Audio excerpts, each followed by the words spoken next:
Comments and questions? Trustee Jones. Now, first, I want to acknowledge the hard work of the task force. You had a very short period of time to work on this, and the amount of data and research and interviews and engagement that you did is really commendable. I know it was hundreds of hours of work, and I want to acknowledge that. I too am concerned about hearing people disparage task force members, but I want to acknowledge that the SRO program started with good intentions. And it continues with good intentions.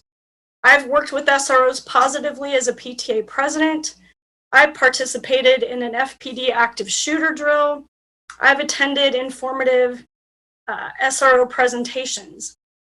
I also want to acknowledge that this community is very, very divided. The emails that we started to receive about this issue in the spring were primarily urging us to remove SROs. And then the bulk of it moved into keeping SROs. Now it's very mixed. Tonight, we heard from about 100 speakers. About 70% are asking us to remove SROs, 30% to keep. We have seen survey results with most people urging us to keep SROs, but a petition with over 1,000 people urging us to remove them. There were nearly 1,000 public comments received by the task force. I read each and every one. About 58% were urging us to remove, the rest urging us to keep. For the public comment, written public comment received tonight, approximately 40 were to keep, 180 to remove. We've heard from organizations, from CBC, who a speaker spoke to tonight, to keep the SRO program.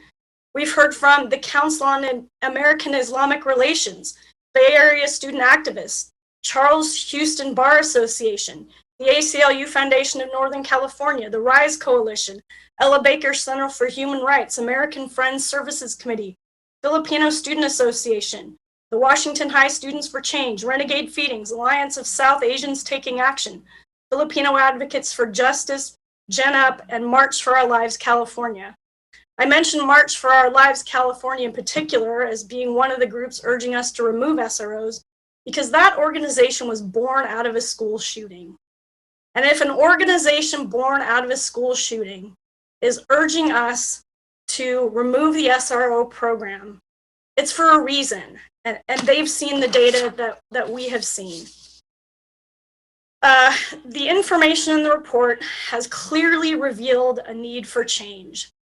And there was a lot of information about the potential liability that our district faces in the report that wasn't presented tonight, but I know we had our own legal attorneys look over the report and weigh in, and it's Superintendent Kamek, I want to make sure I understand correctly that our own attorneys confirmed that there is a liability risk to any program, including the SRO program, that has a disproportionate impact on our students in protected classes. Is that correct?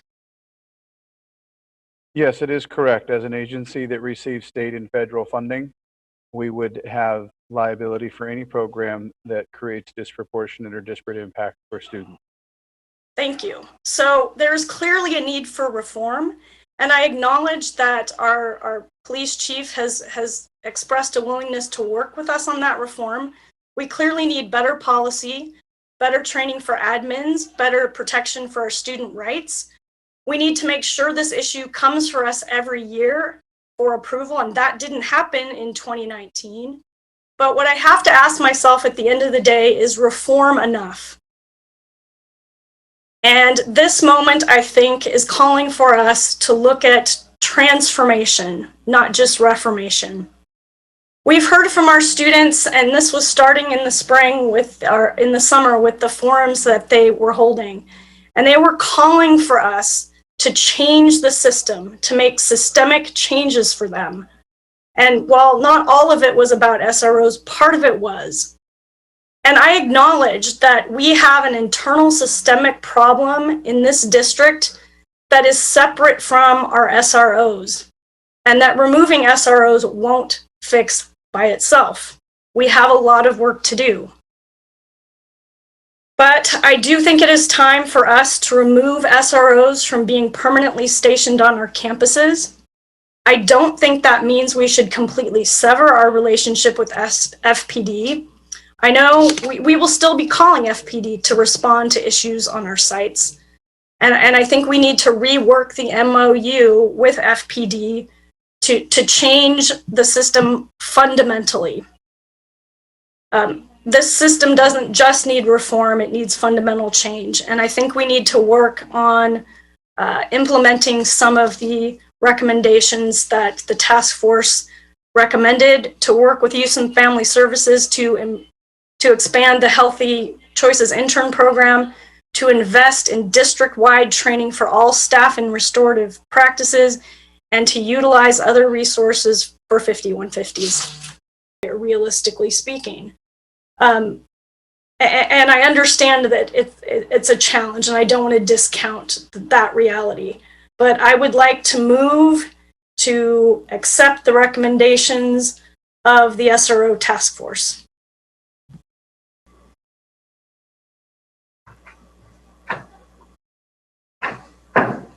That motion passes with 3 ayes. Trustees Burke, Crosby, and Jones voting yes. Trustee Campbell and Sweeney voting no.